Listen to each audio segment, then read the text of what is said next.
Halo bro, kembali lagi bersama gua Bos Siwai di channel Dongeng Politik. Biasa sambil ngojek kita bikin vlog, bikin video.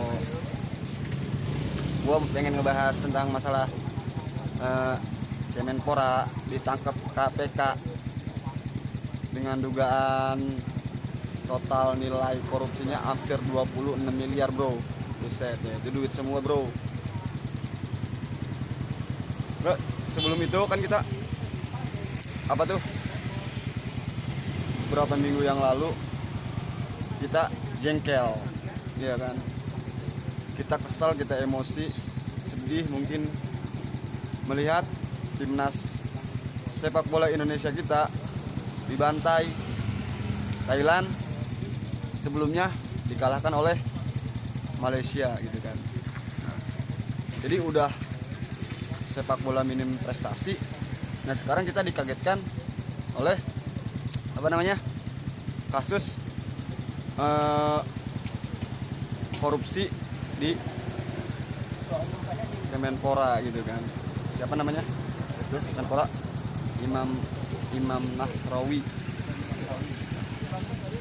Itu kalau gue pikir gitu ya, itu jadi menambah panjang kutukan di Kementerian Pemuda dan Olahraga gitu kan. Karena kan dulu di zaman SBY juga siapa namanya Andi Malarangeng kan, dia kan pernah tuh, bukan pernah sih, ditangkap juga kan sama KPK kan gara-gara kasus korupsi juga kan yang di Hambalang itu kan. Jadi kayaknya ini di Kemenpora ini emang kutukan nih gitu kan, udah olahraganya minim prestasi gitu kan, terus para menterinya juga pada korupsi gitu. Nah, ini kan jadi menambah panjang menteri yang korupsi di zaman pemerintahan era ini gitu kan. Karena kan sebelumnya kan ada tuh menteri sosial yang kena kan, Idrus Marham kalau nggak salah kan, dia kena tuh kasus korupsi juga. Terus ada potensi juga kan di Kementerian Agama, si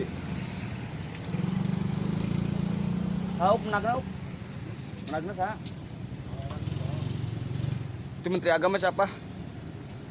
Yang ada hakim-hakimnya, Lukman Hakim ya. Nah, itu dia baru potensi itu untuk korupsi. Jadi yang udah terjerat menteri sosial sama sekarang menteri Kemenpora kan gitu.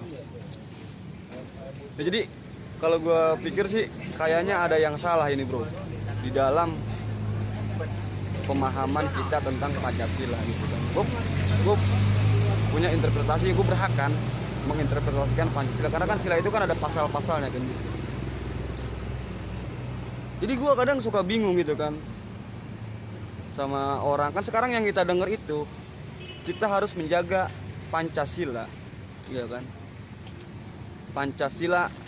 Jadi kita harus menjaga Pancasila. Ya kalau gue pikir Pancasila itu nggak mesti dijaga gitu. Karena Pancasila itu abstrak dia, iya kan? Dia nggak ada gitu, nggak nyata. Tapi setiap warga negara Indonesia itu wajib menghafalkan Pancasila. Jadi adanya di hati manusia Pancasila itu. Nggak mesti dijaga. Yang harus itu sebenarnya yang harus dikumandangkan dari pemerintah adalah bagaimana kita menjalankan apa yang ada di dalam Pancasila itu gitu.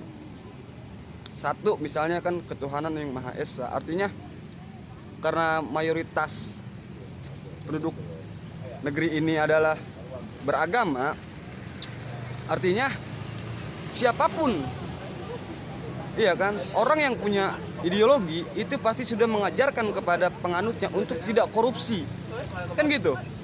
Jadi kalau ada orang yang korupsi, artinya itu dia tidak menjalankan Pancasila gitu. Jadi Pancasila itu bukan untuk dijaga tapi untuk dijalankan. Ini menurut persepsi gue ya, dari banyak literatur yang gue baca gitu kan, itu gunanya Pancasila, iya kan. Kedua adalah kemanusiaan yang adil dan beradab gitu. Adil itu apa sih gitu kan. Adil itu kalau menurut gua gitu kan, kalau pemerintah misalnya bikin jalan tol, itu berarti pemerintah juga harus bikin jalan untuk para pejalan kaki, orang-orang yang mau sekolah nyebrang sungai nggak ada jembatannya, itu dibikin jembatan. Itu adil namanya. Terus kemanusiaan yang adil dan beradab gitu kan. Beradab itu apa sih ya? Beradab itu sopan, kesopanan gitu.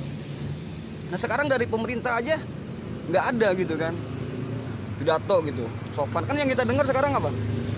Genderuwo, Sontoloyo, itu nggak mencerminkan Pancasila malah kan.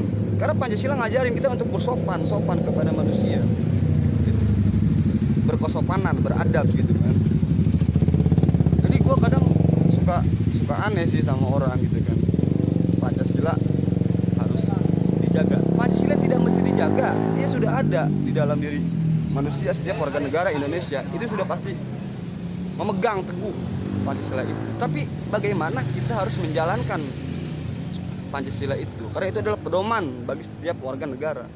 Nah sekarang banyaknya korupsi nih berarti nggak menjalankan Pancasila kan gitu. Banyaknya orang-orang yang tidak beradab itu berarti tidak menjalankan Pancasila kan gitu. Nah yang kedua adalah slogan yang gua kadang-kadang suka bingung sih ya, orang yang selalu di era modern seperti ini gitu kan selalu meneriakan NKRI harga mati. Gue kadang lucu kalau ngedenger slogan itu malah di zaman era modern seperti ini. Tahun-tahun 40-an, iya kan?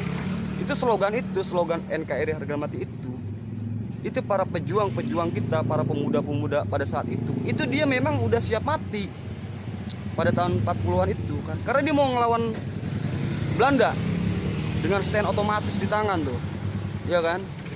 Dia di NKRI harga mati itu, para pemuda itu pada saat itu memang dia udah siap mati gitu, udah siap mati. Nah sekarang kalau misalnya ada banyak kita nggak dengar kan sekarang kan para yang kata itu oknum atau ormas gitu kan, NKRI harga mati. Sekarang kalau misalnya kita bertanya kan, dia mau ngelawan siapa kan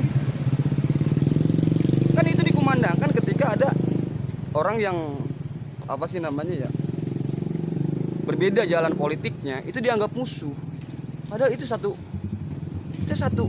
bangsa gitu kan. Jadi nggak perlulah pakai slogan NKRI harga mati. Emang mau melawan penjajah kan?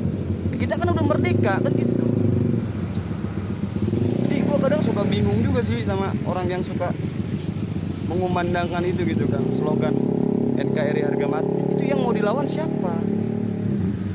Iya kan, mau mati untuk apa kan gitu. Tuh kalau gue berpikir ke situ ya, ini apa sih namanya, cara pandang gue aja gitu kan ya, mungkin lu lain gitu kan. Gue cuman tukang ojek kan, tapi gue tetap selalu tertarik dengan para politikus gitu kan. Sekarang misalnya apa kasus korupsi ini kan gitu, ini kan menambah, entah kita mau sedih atau mau marah sih, tapi tetap pada dasarnya kita apa ya namanya ya, aneh aja gitu kan. Di samping olahraga kita minim prestasi apalagi di bidang sepak bola ya, gue paling tertarik soalnya sama sepak bola gitu. Terus ditambah lagi orang yang mengurus olahraga itu malah korupsi kan gitu. Itu kan jadi malah aneh lah menurut gue ya. Yaudah bro ya, karena gue juga ini lagi pada ngojek nih ya, gue lagi ngopi. Jumat barokah buat lu yang belum pada ngopi, jangan lupa ngopi bro biar nggak ngantuk. Oke, dah.